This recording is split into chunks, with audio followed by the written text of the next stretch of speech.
பேதுருவுக்கு இரவு அனுபவங்கள் எத்தனை அப்போஸ்தலர் நடபடிகள் அப்படின்னா 2 அனுபவங்கள் பைபிளில் சொல்லப்பட்டிருக்கிறது.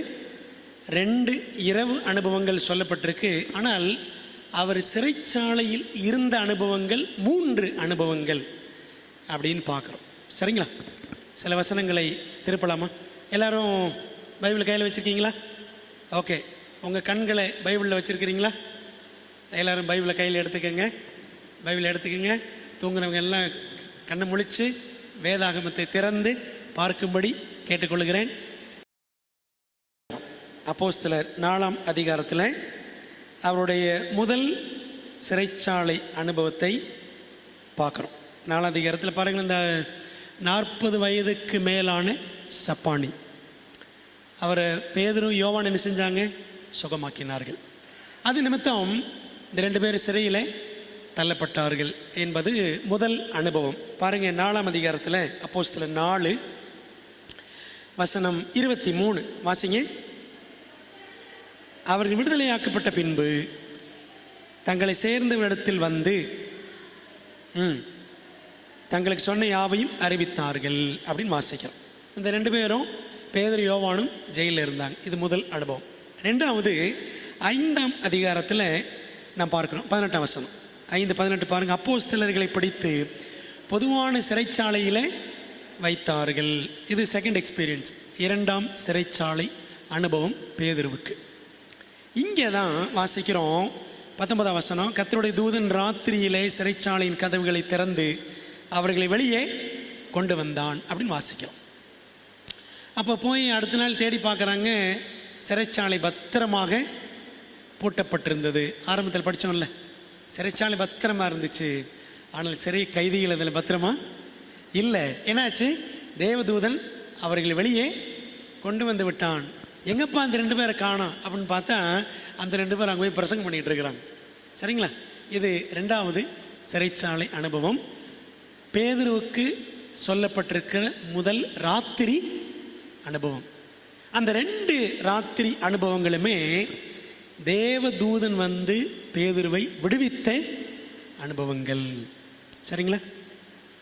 இந்த மெசேஜ் வந்து பாஸ்டர் ஜோமணி வந்து பண்ணியிருக்கணும். ஆனால் பாஸ்டர் ஜோமணிக்கு எல்லாம் இந்த திருநெல்வேலி பக்கம் பயங்கர மழை வந்ததில் அவர் சிக்காயிட்டார். அவரால் வர முடியல.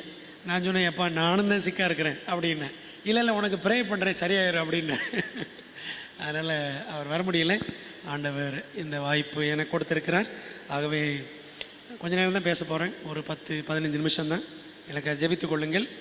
சுருக்கமாக இந்த கருத்தை உங்களோடு பகிர்ந்து கொள்ள விரும்புகிறேன். பேதுரு 2 இரவுகள், அந்த 2 ராத்திரி அனுபவங்கள் அவர் சிறைச்சாலையில் இருந்ததாக சொல்லப்பட்டிருக்கிறது. சரிங்களா? 2 இரவு அனுபவங்கள்.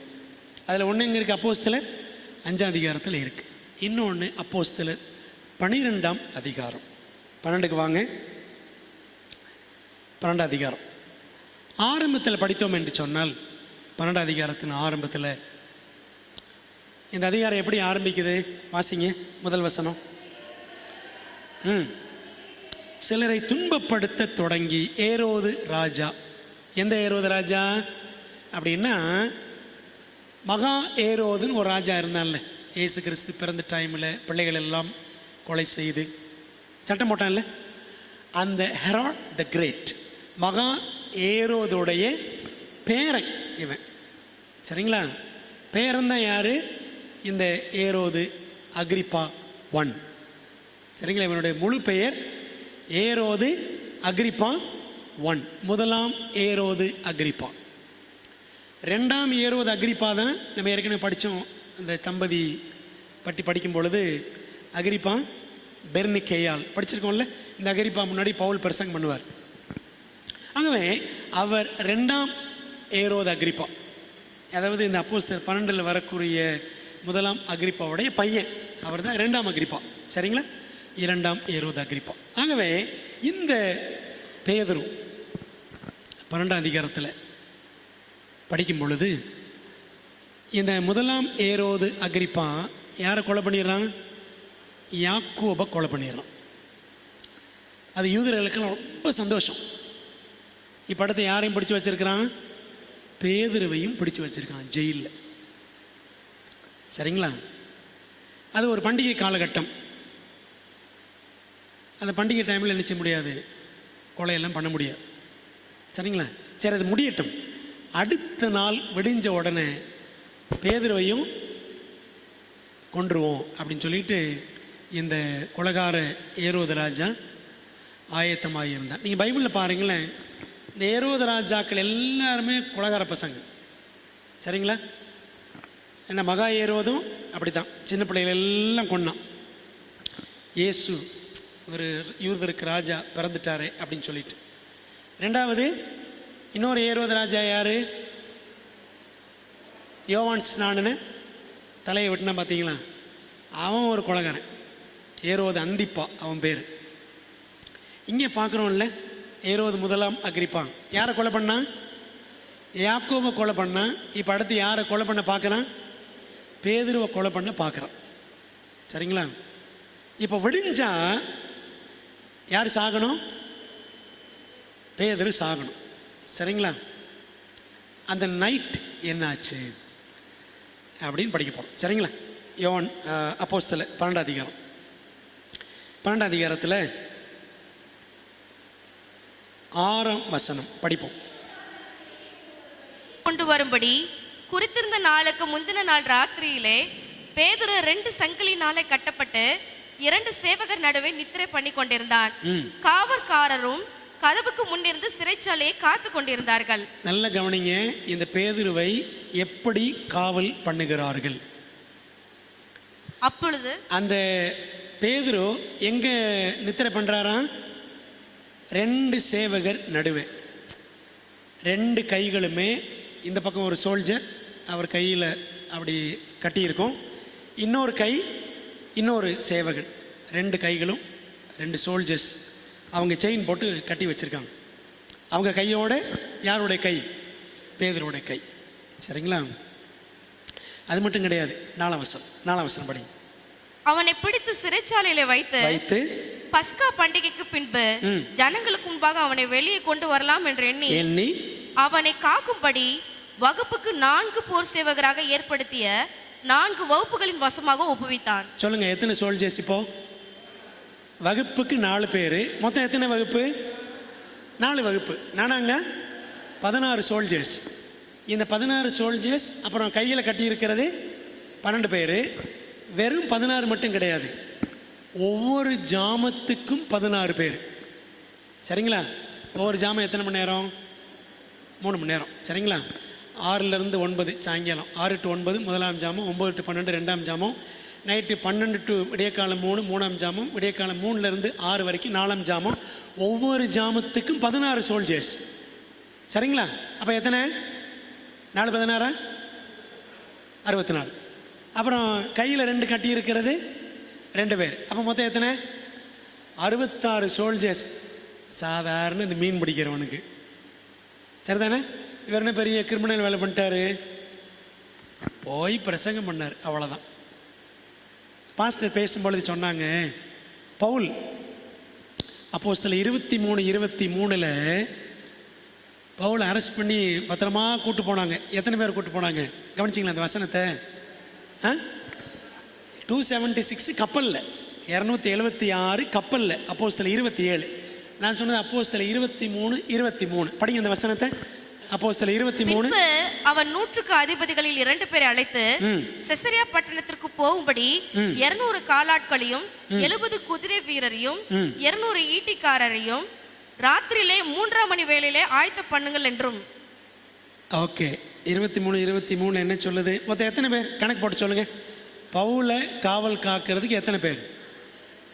ஆமா, 470 ப்ளஸ் ஒரு 2 இருக்கும் பாருங்க, ஒரு 2 பேர். ஆரம்பத்தில் 2 பேர். சரிங்களா?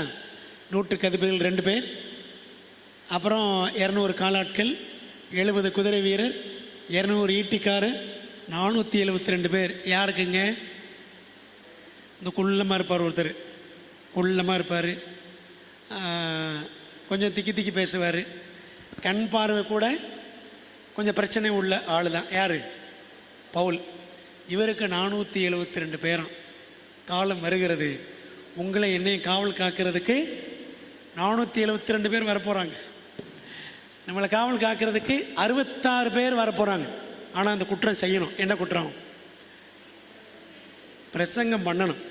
இங்கே மட்டும் இல்லை, வெளியில் போய். சரிங்களா? அப்படி ஒரு காலம் சீக்கிரம் வரப்போகிறது.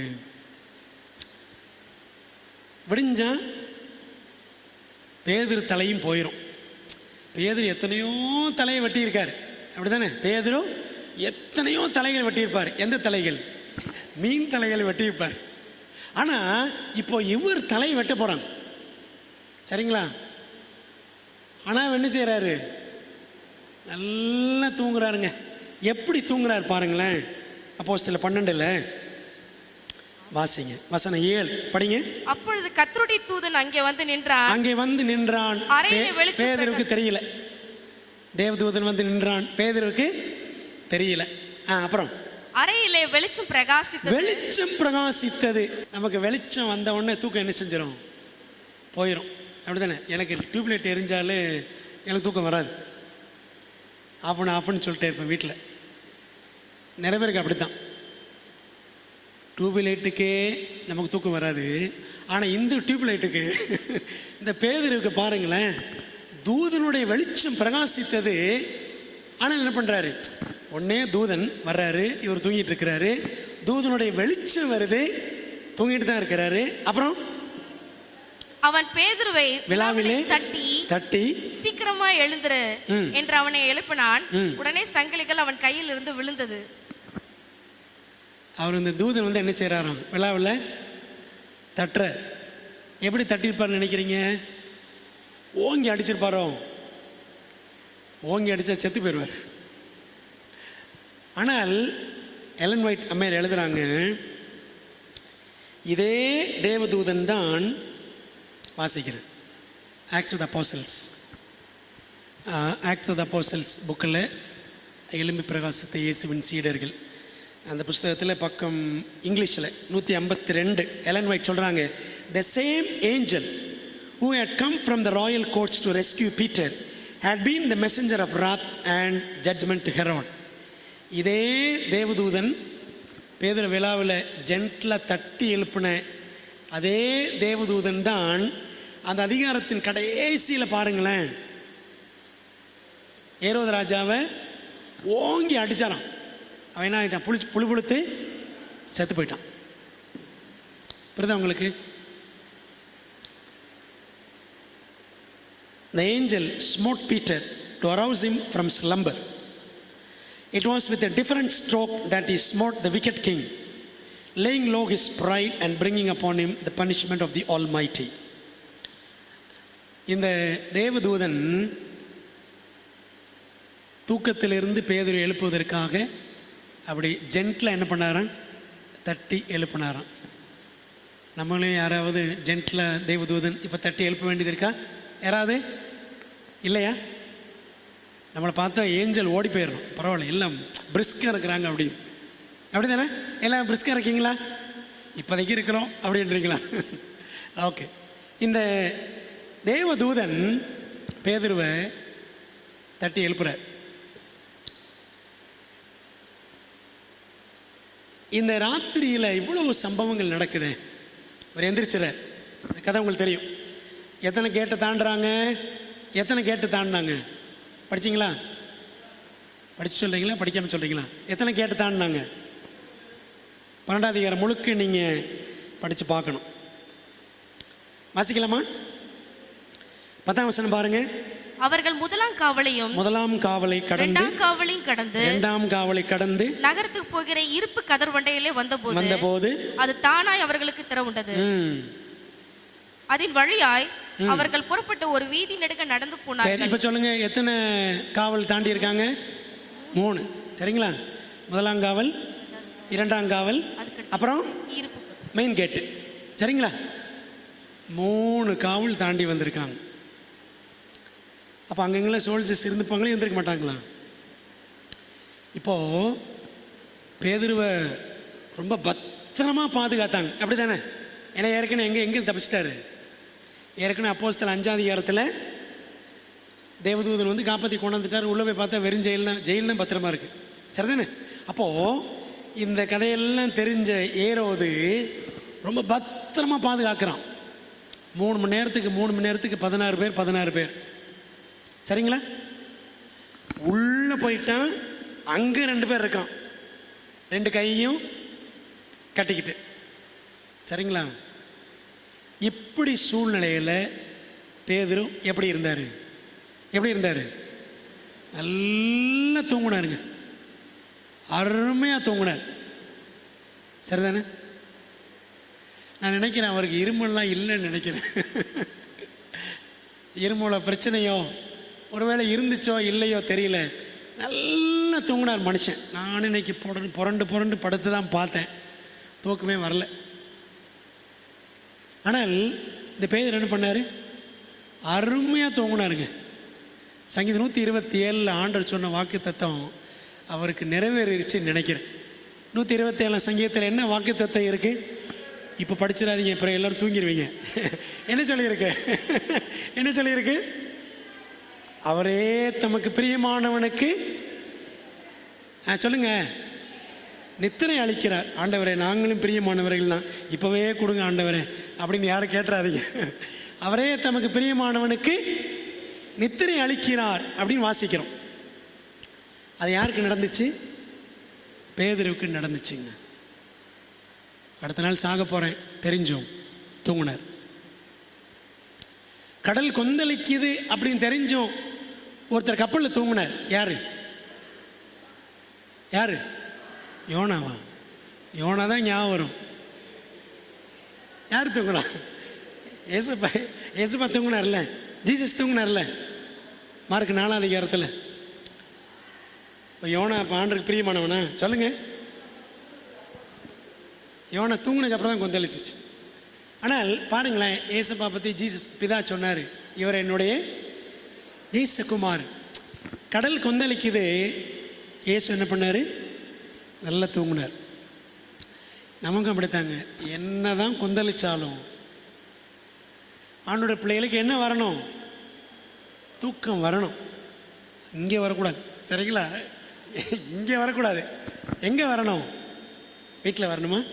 வீட்டில் என்னாலும் சரி, பிரச்சனைகள், போராட்டங்கள், நோய் நொடிகள் என்ன இருந்தாலும் இந்த எல்லா சூழ்நிலைகளிலும் நம்ம ஆண்டவருக்கு பிரியமானவர்கள் என்றால் தூக்கம் வரும். ஆண்டவர் கொடுப்பார். துக்கம்தான் வரும். துக்கம்தான் வரும்ன்ற. துக்கம் வந்தாலும் ஆண்டவர் பிள்ளைகளுக்கு என்ன வரும்? தூக்கம் வரும். பேதுருக்கு துக்கம் இல்லையா? பேதுருக்கு பாருங்களேன், யாக்கோபு இறந்துட்டான், யாக்கோபு கொண்டுட்டாங்க, அடுத்து என்னையும் கொண்டுருவாங்களோ, ஏன் உயிரும் போயிருமோ அப்படிலாம் அவர் கவலைப்பட்டாரா? அவருக்கும் ஒய்ஃப் இருந்தாங்க, பேதுருக்கும் ஒய்ஃப் இருந்தாங்க. படித்தோம்ல, பிள்ளைகள் இருந்தாங்களா நமக்கு தெரியல, ஆனால் ஒய்ஃப் இருந்தாங்கன்னு பைபிள் சொல்லுது. ஆனால் பேதுரு நல்லா என்ன செஞ்சார்? தூங்கினாருங்க. அதுதான் பேதுருவின் இரவு அனுபவம்.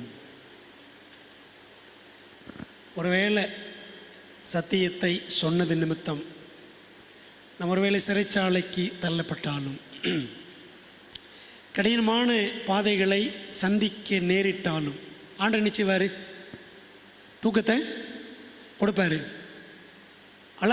அலாரம் கிளாக் யாரு? பேதுருவுக்கு யாருங்க அலாரம் கிளாக்? அலாரம் யாரு? தேவதூதன் தான் அலாரம் தட்டி எழுப்பினார். அப்படி தானே? ஆண்டவர் தூக்கத்தையும் கொடுப்பார், தூதனையும் அனுப்புவார்.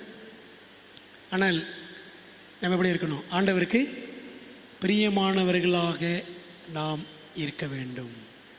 அதான் முக்கியம். அன்பானவர்களே, அப்போஸ்தலர் 12ஆம் அதிகாரம் ஆரம்பிக்கும் பொழுது முதல் வசனம் எப்படி ஆரம்பிக்கு பாருங்க. அக்காலத்திலே ஏரோது ராஜா சபையிலே சிலரை துன்பப்படுத்த தொடங்கி, துன்பம் அப்படின்னு தொடங்குது 12ஆம் அதிகாரம். எப்படி முடியுது வாசிங்க. பர்னபாவும் சவுலும் தர்ம ஊழியத்தை நிறைவேற்றின பின்பு 24 படிங்க. தேவ வசனம் வளர்ந்து பெருகிற்று. தேவ வசனம் வளர்ந்து பெருகிற்று. சரிங்களா? ஒருவேளை சபை ஒரு பெரிய துன்பத்தை, துயரத்தை, துக்கத்தை யாக்கோபை கொண்டு விட்டாங்களே, ஒரு பெரிய வேதனை அப்படின்னு தெரிஞ்சாலும் எப்படி இந்த அதிகாரம் முடியுது?